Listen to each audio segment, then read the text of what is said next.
This is Ross Flangel coming to you on the Taiwan Hashtag program from the Storm Media in Taiwan. Today we'll be talking about the latest developments in the presidential election, yet again with a focus on the Kuomintang KMT Nationalist Party candidate, Mayor Han Kuo-yu of Kaohsiung. Mayor Han won the party's nomination earlier in the summer in a multi-candidate primary. The most notable competitor was the former chairman of the Foxconn Honhai Technology Group, Terry Gou. We'll be talking about him momentarily. The other candidate in the race who attracted significant support was the former mayor of New Taipei City and former presidential candidate, Eric Zhu Li-lun.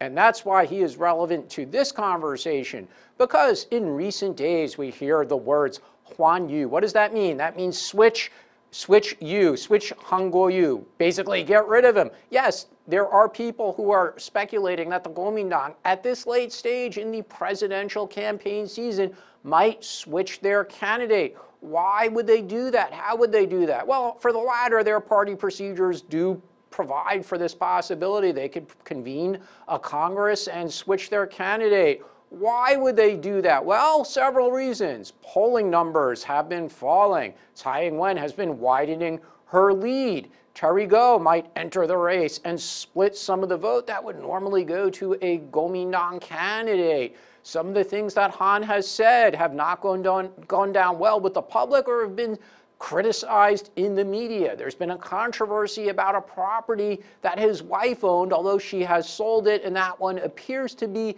abating, although there was some controversy over whether what was basically like a vacation home had the proper permits to build this kind of structure on the land on which it was built. So why would the Kuomintang do this so late? Well, there is precedent for this, and that's why Eric Zhu Li-lun is relevant to the conversation. In the last presidential election, only 4 years ago, the Kuomintang candidate was a legislator named Hong Xiu-ju. Hong Xiu-ju was nominated by the Kuomintang, but right around this time, 4 years ago, the party dumped her, and they replaced her with Eric Zhu Li-lun, who was the mayor of New Taipei City and also was the party chairman at the time. Now, why was Hong Xiu-ju dumped so late in the campaign season?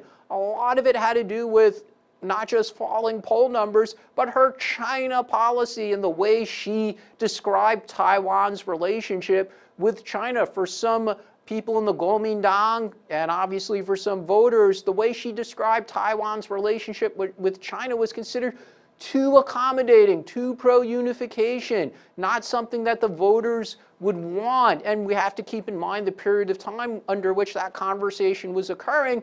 It was in the aftermath of the failed attempt to pass a trade agreement with China. The Kuomintang had done very, very poorly in local elections in about a year before the presidential election. So the party's popularity was falling. The incumbent president, Ma Ying-jeou of the Kuomintang, his popularity in some polls was down in the teens or even less than 10, believe it or not. So it was a very bad period for the Kuomintang. And then their candidate said things that indicated she preferred an even closer relationship between Taiwan and China. That was not the popular message for that moment in time in Taiwan politics. And now we're getting again to the same period and the same issue. So President Tsai and her campaign team have done an excellent job of trying to distinguish how their policies are different from the Kuomintang, why Taiwan's sovereignty, its separate status from China needs to be maintained. Human rights, democracy, these very important issues, these things that don't exist in China. President Tsai has been very, very effective at talking about these things in recent months.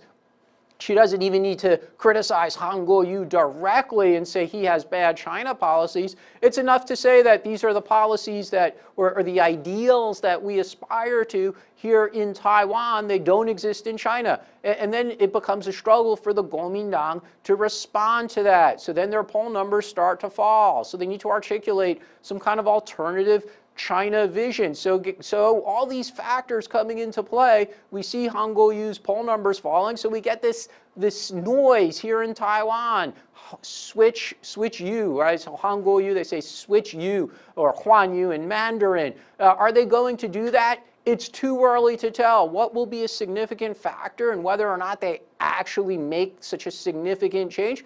It will be whether or not Terry Gou Taiming, the former chairman of Foxconn Honhai, whether or not he joins the election. Now, there's an important announcement that was made by Gou's team in recent days, which was if he does decide to run for president, he will not do so as a Kuomintang candidate. So if there really is this switch decision by the Kuomintang, if they really decide to dump Han Kuo-yu, although it does seem unlikely, but it's still possible, if they make that decision, would they offer their candidacy to Terry Gou? We'll say, Terry Gou, Mr. Gou, we'll have a big party Congress. We will draft you in as our candidate. And even though the party or the public poll a few months ago, he lost as the nominee in the KMT primary. Anyway, Kuomintang could go to Terry Gou and say, Mr. Gou, we'll have a party Congress. We'll draft you in. We're going to dump Han Kuo-yu as the candidate. But Terry Gou's team said, he will not accept the Kuomintang offer. Could that change? Of course, he could change his mind. He could say, well, I did it for the good of the country.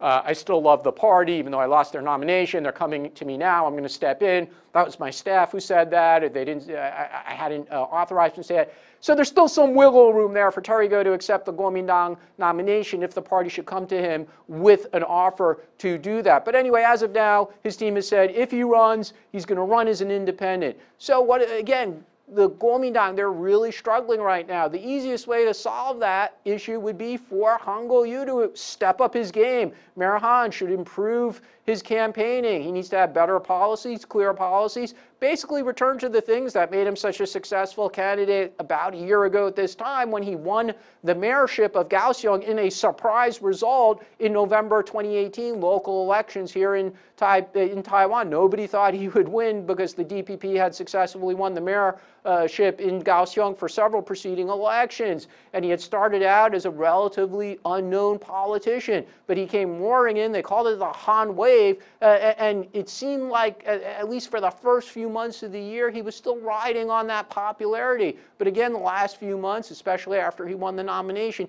he's been struggling. Now, to be fair to Mayor Han, he also has to juggle being a presidential candidate with his day job of being the mayor of Taiwan's second largest city, not just large population-wise, but economically. That's where Taiwan's major port is. So, he's a very busy guy.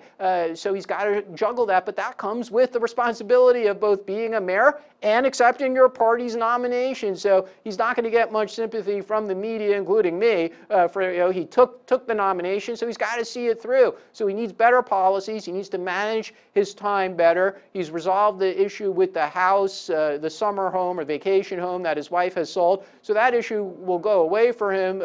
But it's really now about policy and whether or not he's going to articulate policies that are going to connect with the voters, especially with President Tsai using the democracy. We're not China. We don't want to be part of China under the present circumstances. She's using that very successfully.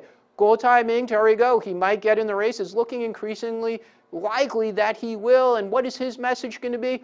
Economic. We've talked about that on previous programs. He is one of Taiwan's most successful tycoons. He's well known all over the world for his contract manufacturing business. They make iPhones and a lot of other consumer electronic devices for other major brands. So Gou is going to run on the economic message. His China message probably won't be very different than the Kuomintang. Remember, he came from the Kuomintang. He sought the Kuomintang's nomination.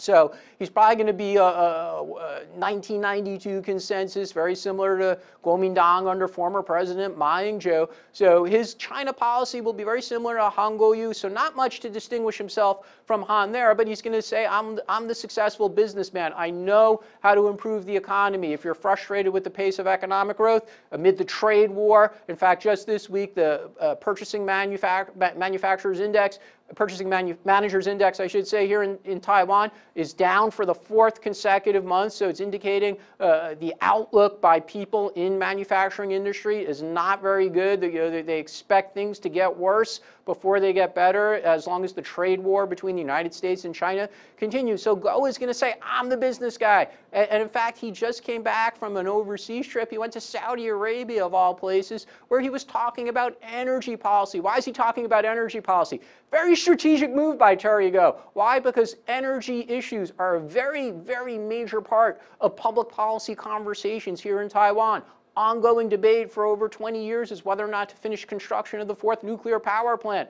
The Kuomintang and Hangzhou recently, one of their first policy announcements, which we talked about here on Taiwan Hashtag, was to, broadly speaking, say that they support restarting or starting the 4th nuclear power plant, which was partially constructed, partially finished, never actually put into actual service, providing power to the grid. But they have said, his policy team said, we support the 4th nuclear power plant under certain circumstances, including safety issues, disposal of nuclear waste, and things that are very important to actually operating the nuclear power plant. The DPP, their long-running policy has been anti-nuclear power. They support a nuclear-free Taiwan. So they would like to decommission the 3 operating nuclear power plants. They've always opposed operating the 4th nuclear power plant. Mr. Go, visiting Saudi Arabia, talking about oil, obviously talking about renewable energy. What could his companies do in that space? Of course, they've been very active in looking at opportunities, given their manufacturing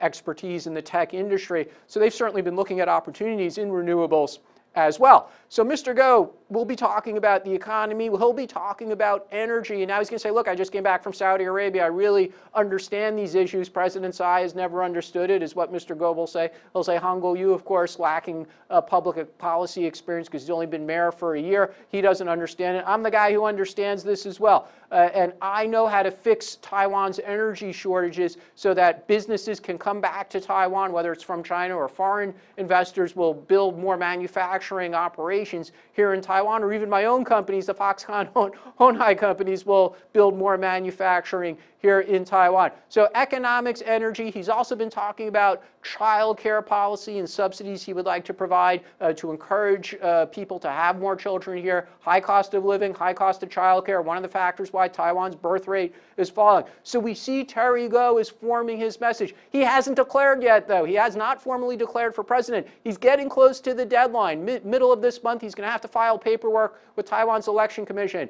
He said he won't accept the Kuomintang nomination if it's offered to him, if they dump Han Kuo-yu. So he'll be running as an independent candidate when and if he makes that decision. Very interesting that he's taking his time because he's known as a very bold businessman. When he's making products for Apple, they probably say, I need an answer right away. Whether you could do this, he gives an answer right away. But he's been taking his time on making this decision whether or not to run for president. But the deadlines are upcoming, and most likely he's going to join the race, but we'll revisit this in the next few weeks. I'm Ross Feingold, and you've been watching Taiwan Hashtag, hosted by Storm Media Group.